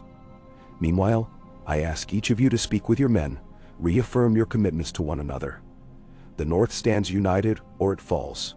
Remember that. They bowed as she departed, murmuring their respects. Once in the corridor, she allowed a moment of respite, leaning against the stone wall and closing her eyes. A swirl of exhaustion lingered in her limbs. She had done what was needed, but there was no telling if their tentative peace would hold once these lords returned to their own lands. Footsteps approached, and she opened her eyes to find Lord Serwyn's steward, a lean man with nervous eyes. He bowed hastily. "My lady, a moment of your time." She straightened. "Yes." He glanced around, as if to make certain no one else was within earshot. "Lord Serwyn asked me to speak to you privately. There's talk in our lands of strange sightings along the roads, travelers hearing whispers at night, glimpses of figures darting between the trees. This is likely only rumor, but he is uneasy. He wonders if perhaps we face more than just Bolton stragglers." Sansa frowned, an unsettling prickle creeping over her. We know the North has seen horrors these past years, the undead, the ravages of war. But do you suspect something else? The steward shrugged, clearly out of his depth. My lord says better to be cautious. He respectfully asks you to consider doubling patrols on certain key roads near Serwyn territory. He fears that if some new threat arises, the North will be caught unprepared. Then, Sansa suppressed a sigh. I will take his concerns under advisement. Tell him I thank him for the warning. We'll see what our scouts can discover. Meanwhile, let him know that if he has any further information, he should send it at once. The steward bowed again, clearly relieved, and scurried away. Sansa remained there, her mind churning over this possibility. It could be simple superstition, nerves left ragged after so much violence. Yet she had learned never to dismiss rumors lightly. Sometimes the smallest flicker of truth lay beneath them. She departed for a quick meal, though her appetite felt scant. In the smaller dining room near the kitchens, she accepted a bowl of hot turnip soup and a heel of bread from a servant. Steam rose from the soup, fogging her face. She sat alone, letting the warmth soothe her throat. The bread tasted of yeast and salt, and the simplest act of eating felt oddly grounding. She looked around the chamber, noticing how little had changed in the stone arches, the battered chairs, the narrow windows that let in scant light. The familiarity of Winterfell steadied her spirit. After finishing, she returned to Jon's chamber. She opened the door quietly, finding him awake, though his eyes were only half open. His face drained of color. A flash of relief coursed through her. She hurried to his side, kneeling on the rug by the bed. He tried to speak, his voice a rasp. Sansa. How long? She took his hand gently. Only a day since you returned. You've been feverish, but the maester says you're healing. Thence. He swallowed, pain flickering in his eyes. Feels like I've been asleep for weeks. She managed a small smile, though her chest felt tight, seeing his distress. You needed the rest. We've taken care of matters here. The lords are gathering for the council. They know you're wounded, but they're rallying for the North. He grimaced, shifting slightly. Did we? Were we successful? She laid a calming hand on his shoulder. You drove off the last of the Bolton men. Whatever remains of them is scattered. Most can't pose a serious threat. You've done it, Jon. Damnation. He exhaled, relief softening his features. Then his brow furrowed as a wave of pain evidently rippled through him. She reached for the bowl of water and a cloth, dabbing his forehead. His skin felt too warm, though not alarmingly so. The lines around his mouth deepened, betraying the hurt each breath caused. She shushed him gently, urging him to be still. He closed his eyes for a moment, then forced them open again, as though unwilling to succumb to weakness. I'm sorry, he whispered. I wanted to be there. She squeezed his hand. You're here now, and that's enough. Concentrate on getting well. The North can wait a little while for its king to rise again. Despite his pain, he squeezed back, a faint glimmer of gratitude in his gaze. Thank you. For everything. A lump formed in her throat. She thought of how many times she had wished for a protector. For someone to stand beside her when life became a storm. Jon had done that time and time again. Now she was determined to repay that kindness, to be the shield he needed. She set aside the cloth and adjusted his blanket carefully. He drifted, half awake, half asleep, lulled by pain and poppy-laced water. When Brienne quietly entered to stand watch once more, Sansa rose, giving the knight a nod. She could not hover by Jon's side all day. More tasks called her. She left the room reluctantly, mind spinning with all she needed to oversee. As she walked, she found her thoughts straying to her earlier conversation with Lord Serwyn's steward.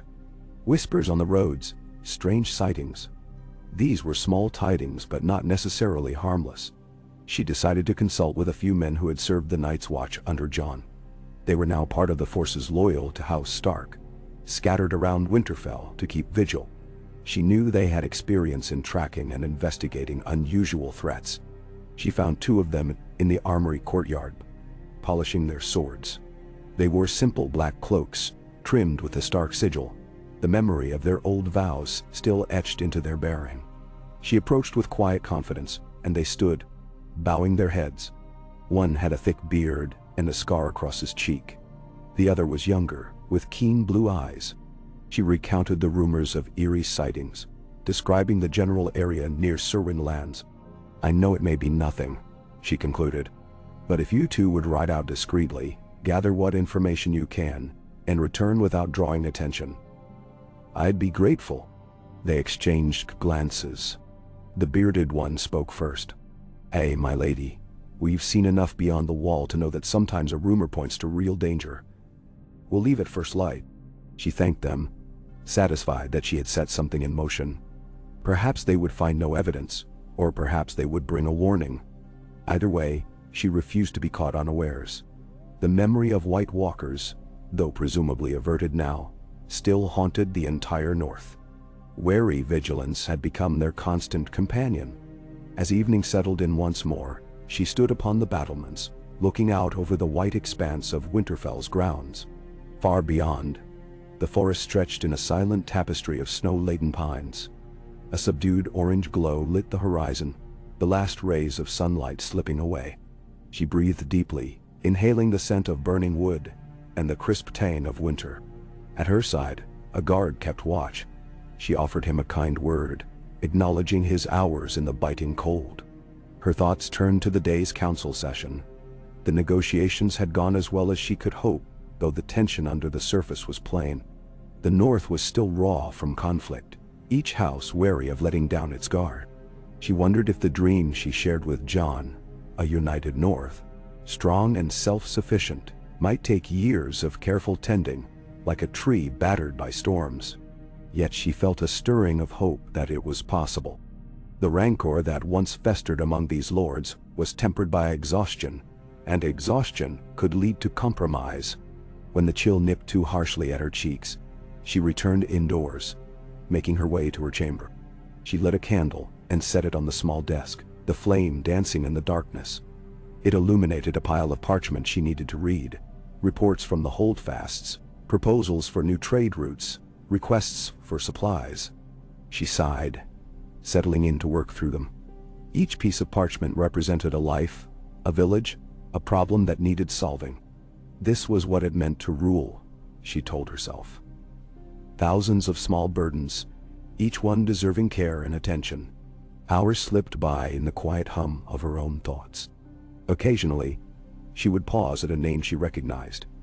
Some minor knight who once served House Bolton, now seeking to pledge himself to the Starks. She made a note in careful handwriting, mindful of the potential pitfalls in welcoming such a man. In another missive, a merchant complained that road tolls had increased since the war, cutting into profits and hampering the transport of vital goods. Sansa composed a reply in her head, something measured that would promise a reevaluation without making false assurances. It was tedious, unglamorous work, but she embraced it as necessary. A soft knock on the door startled her from her concentration. She set down the quill, her fingers aching from writing. "Enter," she said, voice low to avoid disturbing anyone else at this late hour. A young servant girl peered in, face flushed from running. "My lady, Maester Walken thought you should know. The king is awake again. He asks for you." Sansa rose, heart fluttering at the thought. She pushed aside the papers, leaving the candle burning to remind her she would return to this labor. The corridor stretched before her in hushed shadow, torches guttering on the walls. Her footsteps echoed as she made her way to Jon's chamber, each stride fueled by a mix of relief and trepidation. Even if he was awake, he might still be in significant pain. Inside, the maester was bent over Jon, checking the bandages. Jon's eyes flicked towards Sansa as she entered, and his expression brightened, though the strain remained visible. She approached the bed, noticing that Brienne stood aside, arms crossed, a protective silhouette. Maester Walken stepped back, allowing them some space. Sansa sank into the chair by the bed. "How are you feeling?" Jon's voice came in a rasp, but he made an effort to speak clearly. "Better, perhaps. The poppies dulled the worst. I can think straight now." She pressed her palm gently over his hand, careful not to jar him. "That's good. The lords have been informed of your injuries. They're anxious." but it's under control. We had our first major session. There's progress. Darling. He frowned slightly, shifting. Tell me, what was decided? She gave him a succinct summary of the day's negotiations. The pledges for patrolling the roads, the deals with White Harbor, the concerns about Bolton deserters. He listened intently, how she could see each breath cost him. At times, pain flickered in his eyes, but his attention never wavered. He asked about the smaller houses, about their morale, if they seemed likely to remain loyal. Sansa answered patiently, impressed by the resolve shining in him despite his wound. He was, after all, the king in the north, and even an arrow couldn't silence that sense of responsibility. When she finished, he let out a long breath. You've done well. Father would have been proud of how you're managing all this. Her throat tightened at the mention of Ned Stark, but she felt a glow of warmth at Jon's words. We both learned from him, and you fought every step of the way to protect us. He attempted a small nod, wincing as if the motion tugged at his stitches. We have to keep going. The north isn't safe yet. Even if the Boltons are scattered, I fear the cost of these wars will linger for years. We must be ready for new threats. Yet, she thought again of the rumors from Lord Serwyn's lands, unsure if now was the time to trouble Jon with them. His eyelids drooped, exhaustion clawing at him even in this brief conversation. Gently, she placed a hand on his brow, feeling the warmth of healing fever receding slightly. Rest. Save your strength. The north can wait a little longer, Jon. He closed his eyes, too weary to argue, though she sensed his frustration. He'd never been one to lie idle when action was needed. Yet his body gave him no choice this time. Within moments, his breathing became more even, and she realized he'd slipped back into a light sleep. Sitting there, Sansa remained motionless, letting the quiet envelop them. The room's shadows flickered as the fire danced in the hearth. The Maester and Brienne maintained their silent vigil. She ran her thumb across Jon's knuckles, remembering a time when she'd barely known him, when they were little more than awkward siblings in the same castle. The war had made them family in ways neither could have predicted. Now, his well-being seemed entwined with hers, a reminder of how fragile and precious every moment could be. When she rose to leave, the Maester followed her into the corridor, speaking in a low voice. He's improving, my lady, but it will be a slow recovery. He must not rush back to his duties. Any sign of infection would be dangerous. Sansa nodded. I'll see that he rests. You have my thanks, Maester Wolkan. She walked to her chambers, where the candle still burned beside the scattered parchments. Easing herself into the chair, she picked up the quill again, but her mind was whirling with the sight of Jon's weary face and the memory of his soft gratitude. At last, she set the quill aside, deciding the letters could wait until morning. Drawing back the heavy drapes, she gazed out the window at the moonlit courtyard. In the dim glow, she imagined she saw the footprints of the men who had ridden out against the Bolton remnants, the patch of ground where Jon's horse had stood upon their return. This castle bore the imprint of every struggle, every sacrifice. She undressed and slipped under the blankets, curling to the warmth with a weary sigh. Outside, the wind keened gently, a lonely lullaby under the eaves. As her eyelids grew heavy, she let her mind drift to a vision of the north at peace. A vision she would cling to, no matter how many obstacles rose to test it. She could almost picture the faces of her family long gone, standing watch over these halls. Holding that comforting thought, she finally surrendered to sleep. Morning came wrapped in a hazy swirl of cloud and snowfall, light drifting through her window in a muted silver glow. She awoke with the sense of time pressing in on her. Another day of decisions awaited, more letters to answer, more couriers to dispatch, more lords seeking counsel. She rose and dressed, choosing a simpler gown of winter blue, pinned with a small direwolf brooch at the collar.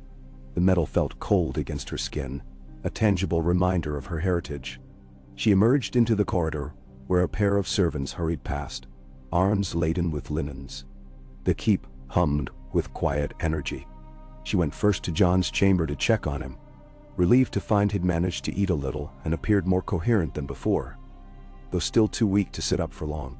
Brienne, steadfast as always, remained close, ensuring no one disturbed him unnecessarily. Sansa spoke gently with Jon, promising to keep him apprised of developments.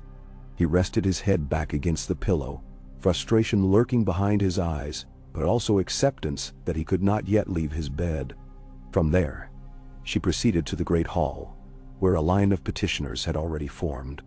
The news of Jon's condition must have spread. Some were here to express concern, others to press for solutions. She took her seat on the modest dais, inhaled, and began hearing them one by one.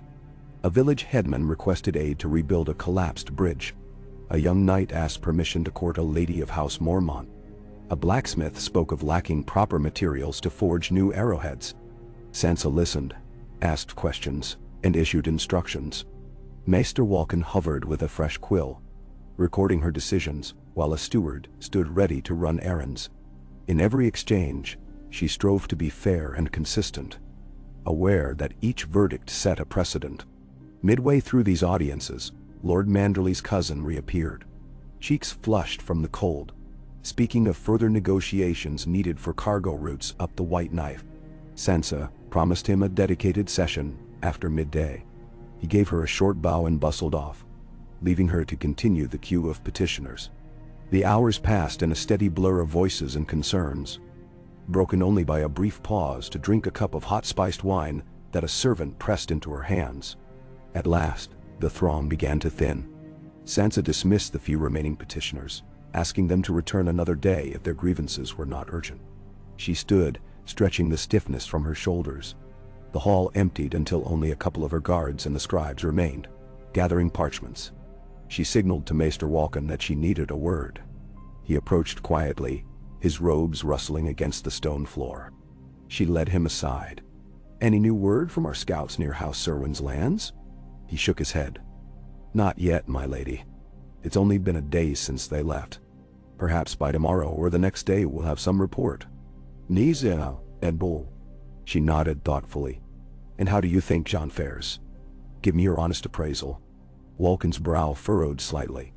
"He is strong, and his constitution favors him. The arrow wound was severe, but not beyond healing. If we avoid infection, he should recover well enough to resume his duties in a couple of weeks. Yet I caution that he shouldn't try to ride out or engage in combat too soon. The stitches could reopen."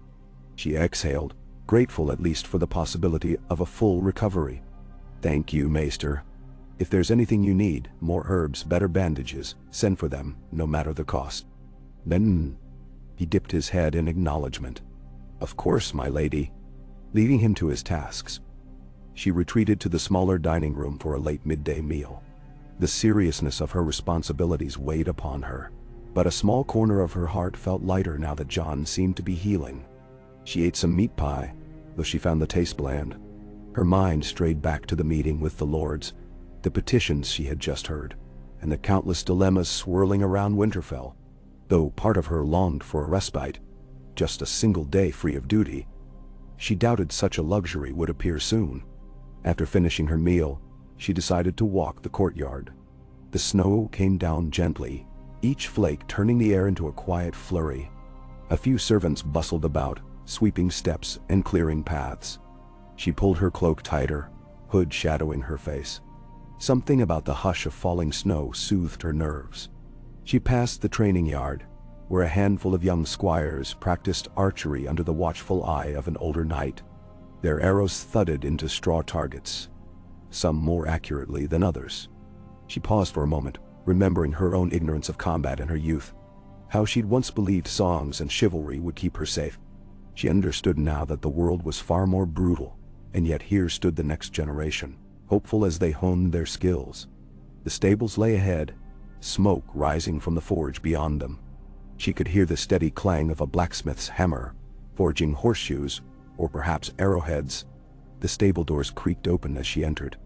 Inside, the smell of hay and horse sweat mingled, a comforting warmth against the chill air.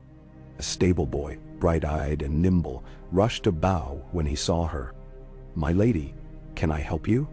She looked around, noticing the horses that Jon's men had ridden back on. One stall held Jon's own mount, a sturdy gray courser now bandaged on one flank, presumably injured during the fight. She approached the animal slowly, speaking in soft tones. "I just wanted to see how our horses are faring. They carried us through much hardship."